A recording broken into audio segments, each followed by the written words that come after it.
Is the Vancouver real estate market on a path of seeing a major price correction? A couple of analysts have been making headlines recently with statements such as, Canada is sitting on one of the largest housing bubbles of all time, and that bubble will inevitably burst. Canadian housing market is the most vulnerable amongst developed nations. This is not the first time that we're hearing these types of statements. Experts have been saying this for years, so what's so different this time around? In this market report video, I'm going to share why these analysts believe that this time around will in fact be different. I'm going to talk about how the banks are responding to the mortgage affordability crisis. I'll go over the mortgage delinquency rates along with the number of foreclosure sales and listings so far this year in Vancouver, and I'll shed some light on the likelihood of a major price correction. Hey, what's up guys? Manny Graywell here with Oakwyn Realty. I help my clients successfully navigate through their buying and selling journeys while protecting their best interests and helping them make informed decisions. Part of the arguments that these analysts are making for the housing bubble is the tremendous gap between home prices and income levels and the amount of debt that many households are carrying.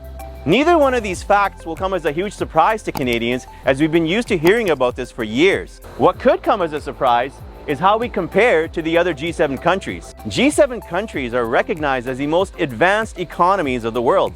Let's take a quick look at a couple of graphs and compare. When it comes to both the price to income ratios and the household debt to income ratios, Canada is leading the way by a very unhealthy margin. These big gaps is what's leading analysts to believe that Canada is the most likely and the most vulnerable to deal with the consequences of rising rates and rising unemployment. Their argument does make sense. Some households were already stretched thin prior to the rise in rates, so even a small rise in rates would put them at risk of not being able to make payments on their debt. But we've experienced one of the most drastic rate hike cycles in years, and when you combine that with rising unemployment, which is part of the goal when raising rates to battle inflation, it can easily result in delinquencies, defaults, and snowball into a price crash. In fact, OFSI, which is an independent government agency responsible for the safety and soundness of the Canadian financial system, identified our housing market as the top risk to our financial system. So how much of an effect have the balloon mortgage payments had on the delinquency rates and foreclosures in Vancouver so far this year? Let's take a look. The delinquency rates for Vancouver in the first 2 quarters of 2023 are the lowest compared to the last 12 years. The number of foreclosure sales in 2023 look to be on pace with the average of the last 5 years, but are significantly lower than 2009 and 2010, the years in which we had some of the highest unemployment rates over the last 23 years. The number of foreclosure sales compared to the total number of sales has been significantly small so far this year, and the same goes for foreclosure listings compared to the total listings. You might be thinking, this doesn't make any sense. The interest rate hike cycles have led to a significant rise in mortgage payments, creating a mortgage affordability crisis. So why haven't we seen a noticeable rise in delinquencies and foreclosures? There's a couple of reasons for that. Some homeowners have dealt with the rise in payments by dipping into their savings, lowering discretionary spending, getting second jobs, or by doing a combination of all of these. For those that are still falling short and need additional help, the banks have been making exceptions on a case-by-case basis by extending their amortization periods by 35 years or more. This is definitely a shift in how the big 6 banks have operated with amortization periods when it comes to the last 10 years. Over the last 10 years, the big 6 banks have only given a maximum amortization period of 25 years for mortgages with a down payment of less than 20%. For mortgages with a down payment of 20% or more, the maximum amortization period that they've given is 30 years. By making exceptions to these rules, the banks are not only trying to protect homeowners, but they're also definitely trying to protect themselves. Before I get into the details of how this change is designed to also help protect themselves, I will be revealing another big shift and change that the banks have recently made. So please make sure to watch this video all the way to the end so you don't miss that. The banks will do everything that they can to avoid the foreclosure process because that process costs them valuable resources. The courts have a mandate to at least protect the homeowner and make sure that the home sells for market value or as close to market value as possible. So even if the home has equity, the bank cannot just simply try to sell it quickly and recoup the mortgage.